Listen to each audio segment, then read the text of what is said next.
श्री गणेशाय नमः. श्री गुरुदेव दत्त. अध्याय 11. स्त्री राज्यात मच्छिंद्र जालंधराचा अवतार. बद्रिकाश्रमात मच्छिंद्र व गोरक्ष गेले. तेथे शंकराची प्रार्थना केल्यावर शंकर प्रकट झाला. शंकराने म्हटले, गोरक्षाला सर्व विद्या तू दिल्यास तरी मनोजय व तपश्चर्या केल्याशिवाय त्या विद्या कल्याणकारक होणार नाही. इथे राहून त्याने तीव्र तप करावे.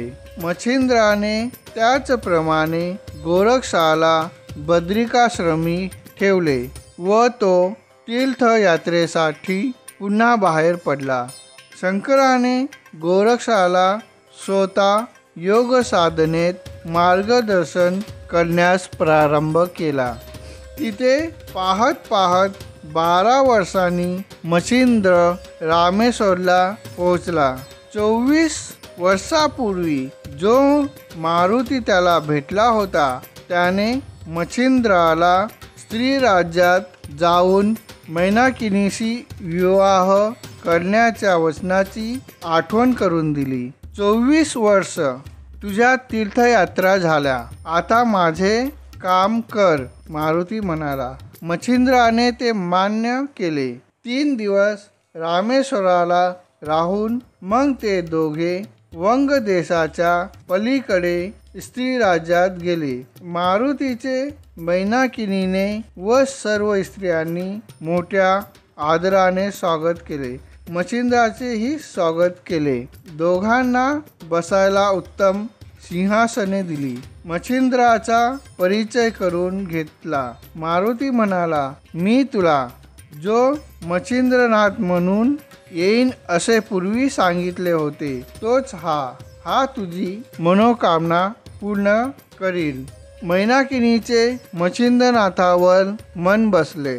मारुतीला तिने आपल्या मागणीतून मुक्त केले. मारुती व मच्छिंद्र त्या ठिकाणी 3 दिवस राहिले. नंतर मारुती त्यांचा निरोप घेऊन परत रामेश्वरात निघून गेला. मैनाकिनी बरोबर मच्छिंद्राचा संसार सुरू झाला. तिने मच्छिंद्राला मोठ्या वैभवात व सुखात ठेवले.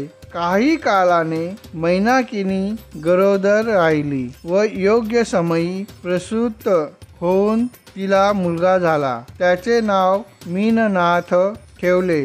तो उपरीचर वसूचाच भूलोकीचा जन्म होता.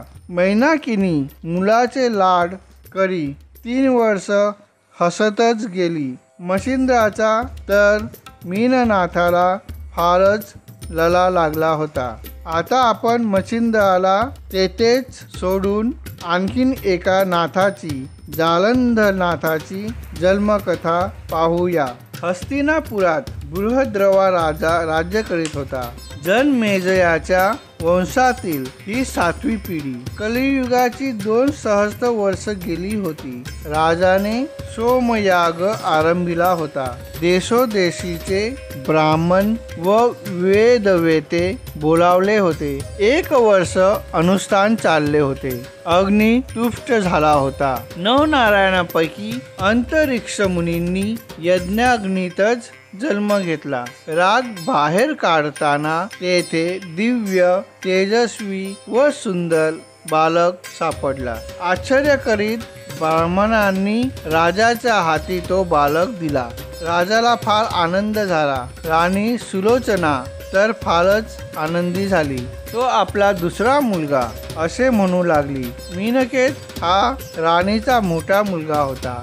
जालंधर असे नाव या मुलाचे ठेवले व मीनकेत राजपुत्राचा धाकटा भाऊ म्हणून सर्वत्र त्याचे कौतुक होऊ लागले. जालंधर मोठा होऊ लागला. राजाने मोठ्या थाटाने त्याची मुंज केली. पुढे त्याला शिक्षणही दिले. पण राजाने त्याचा विवाह करण्याचा बेत केला तेव्हा जालंधराला काहीच ज्ञान नव्हते. त्याने राणीला विचारले. तिला जे सांगता आले त्याने त्याला उमज पडेना. बायको कशी असते तर माझ्यासारखी, असे राणीने सांगितले. इतर नोकरांकडून वैवाहिक जीवनाची कल्पना आली तेव्हा तो बिथरला व गुपचूप पळून गेला. राजाने पुष्कळ शोध केला पण तो सापडला नाही. यज्ञातून ज्याचा जन्म आहे त्याला कसलेही भय नाही, आपण काळजी करू नये, असे मंत्र्यांनी त्याला परोपरीने सांगितले. तरी राजा दुःख करीत राहिला. तिकडे जालंधर फिरत फिरत घोर अरण्यात शिरला. एका घनदाट वृक्षांनी भरलेल्या दरीत तो थकून झोपला असता रानात प्रचंड वणवा पेटला. सर्व पशु पक्षी पळू लागले.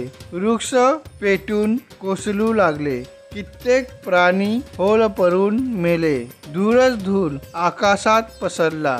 जालंधराच्या चारी बाजूने रान पेटले. पण अग्नी जेव्हा त्याच्या जवळ पोहोचला तेव्हा त्याने ओळखले की हा आपलाच पुत्र आहे. यज्ञवेदीतून आपण बृहद्रवा राजाला दिला होता. अंतरी ऋषीच आहेत हे. त्याने मानव रूप धारण करून त्याला हळूच उठवले. वणवा शांत केला. जालंधराने त्याला विचारले, आपण कोण? अग्नीने सांगितले, मी अग्नी असून मीच तुझा पिता व माताही मीच.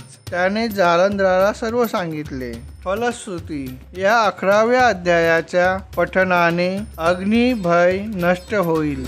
दोष नष्ट होऊन संतती प्राप्त होईल. श्री गुरुदेव दत्त.